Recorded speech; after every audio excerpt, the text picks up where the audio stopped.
Hi guys, my name is Kirsty and welcome back to Upside Down Books. Today we are doing a TBR jar, which is very exciting because it's been 2 months since I've done one and I can't wait. Non più tra I farfalloni amoroso, notte giorno di torno.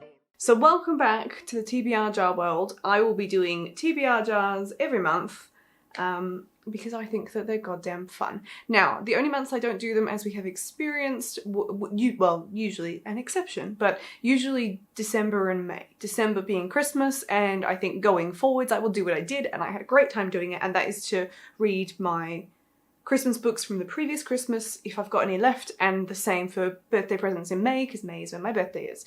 Granted, I didn't get around to doing it for January because I actually had such a big backlog of advanced review copies that just didn't happen. This January I have been focusing on getting through those. And I actually, as I'm filming this, I'm still trying to work out what I'm going to do for my jars. Now, if you don't know how this works, at some point I'm going to film an exclusive video just explaining the rules.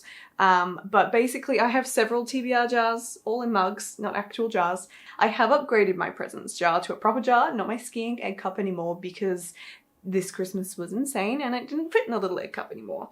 And basically the aim for 2021 at the very least is to try and read 6 books every month in the hope that I will read 7 on a couple of them to meet the goal I have set myself, which is secretly 75 books. But if you look on Goodreads, then I'm just aiming slightly lower and starting with my goal at 65. I have a very busy year coming up. I have no idea what February is even going to look like, but we are going to try. So 6 is the aim. I have 5 jars and I don't know what to do about my arcs. I actually know for a fact that I've got a lot of review copies coming my way over the next few months, so I'm a little bit hesitant to pick from it. What I might do, I really should have decided this off camera. So what I'm going to do, even though I want to try and read 6 books each month, I am only going to pick 5, so 1 from each jar to get my bases covered. I will do a quick refresher in a second for anybody who's feeling a little bit off the horse because I haven't done this for a couple months. And then that 6th book can either be the audiobook that I listen to, because I listen to one of those every month, or if I have a miraculous reading month, which we know never happens, then I can just fill that blank in. So, quick refresher. Here are the 5 jars. This one is my diversity jar. So this has anything from a lot of books that I picked up during the Black Lives Matter peak when it happened on the Bookstagram community on Instagram, or just anything. So I've got books in here by ex-prime ministers talking about difficulty in leadership when you're a woman, just anything that gives me a new perspective or an interesting perspective that helps educate me beyond the realms of fantasy and dragons, because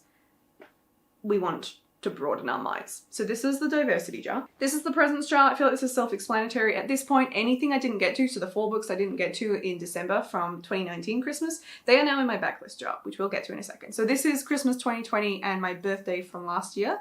And there's just a stupider number of books in here. So I can't wait to get to them, and I'm really excited to see what gets pulled out. I then have my backlist jar. So this is just everything that doesn't fit into any of the other categories. And I then have my arcs jar, and I have so many because I've got a lot of review copies that are now really old and well and truly published.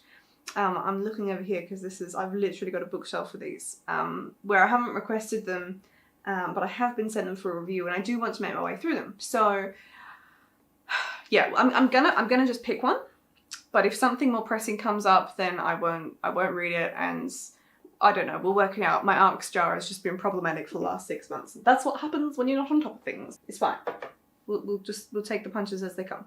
And that brings me to the last jar, which is sequels, my beloved jar. Now, what did I used to do? Now, I was picking from these in a different way last year because I was doing alternating and different blah, blah, blah. I don't feel like doing that today. Today I just feel like picking from everything. So without further ado, we are basically just crossing our fingers and praying to all the gods that this TBR actually works out.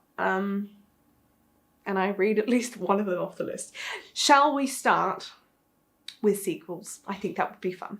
I found this to be the most satisfying jar so far, in that I'm actually finishing series off, so that's really exciting. Let it be a good one. Please don't let it be Clash of Kings. Yes! That is so satisfying. Look what I pulled out, ladies and gentlemen.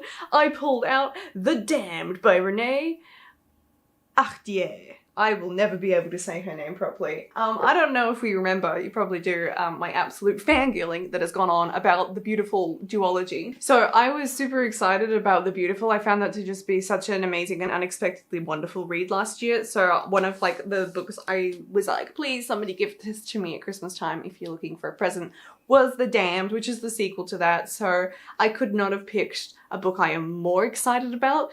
That was serendipitously wonderful. So first book of February is going to totally be The Damned. I'm going to enjoy every second of it. Okay, let's do the backlist. This always gives me anxiety. I'm just waiting for the day where I actually pull out a classic and then.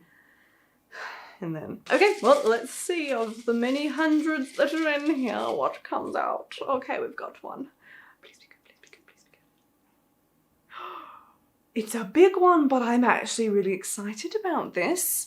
This is The Bronze Horseman by Paulina Simmons? Goodness knows where that book is. The sheer amount of footage that you guys don't see that I have to cut out of me trying to locate the damn book. I have just been waiting to read this forever because I've had this copy. I've had this copy of this book for ages, and it's got this weird little half dust jacket on it. For reasons I don't know. And I did get a signed copy. So this is actually signed, which is super exciting. It was, I think it was like $5 or something. I don't know. It was some wicked like deal that I snatched up.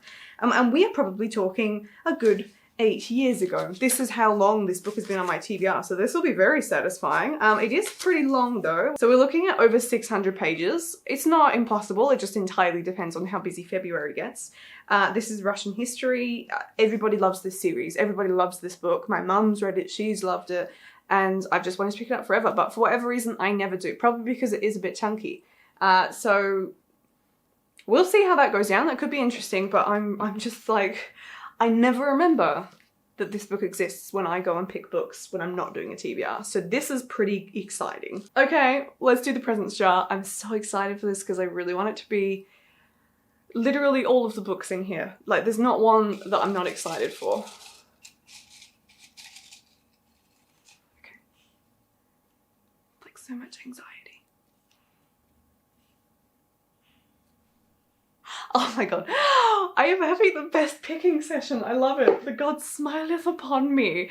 I picked out Daughter of the Siren Queen. I'm like so excited. I feel like I just short-circuited out. Daughter of the Pirate King was one of my favorite reads for last year. My sister got me this for Christmas and I am so excited. This is a nice quick read, so that is a relief. But oh my god, I love this series. Alosa is one of my favorite fictional characters at the moment. If you don't know what this is about, it's basically a female pirate who is super badass, but also has like the prettiest stuff and is super feminine. And I really love that combination. I find it really rare in books. I am so excited to pick this up and see where the series goes because this is concluding this duology and wow, I can't believe my luck that I pulled that one out. This is gonna be such a good month. Okay, arcs, bound to be less exciting, so we're not gonna finish on that one. I don't know why I'm doing this because I know that there are other books I need to read. I feel guilty doing this. We're gonna pull. But for example, I know that I really need to read Defending the Galaxy, but it's not quite the end of January and we're just gonna pull. We're gonna answer questions later.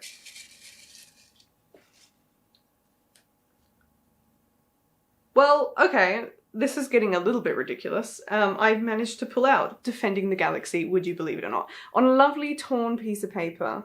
Isn't that wonderful? I'm not even kidding. The goddess of luck must just love me tonight. I can't believe that just happened. I went all the way down to the bottom. I mean, I was hopeful that that would happen. So this is the third and final book in the Sentinels of the Galaxy series. I read book 2 in December and this came out in December, so I read the second one in preparation of receiving this, and I'm really excited. Thank you, Harlequin, for sending me a copy. I just can't believe that I actually pulled that out of my jar. You're all gonna think that I cheated the system to do that, and I honest to goodness did not, but I'm thrilled because I actually pulled out something that I really needed to read. So big ticks there. I'm super pleased with that. So that brings us to the final pick, which is the diversity jar. I'm gonna see what we get for February. It's gotta be a stinker, right? I mean, I don't think there's any in here. I'm hoping I'll pull out a book by Julia Gillard because I'm seeing her talk in February. Let's see how much I can tempt fate.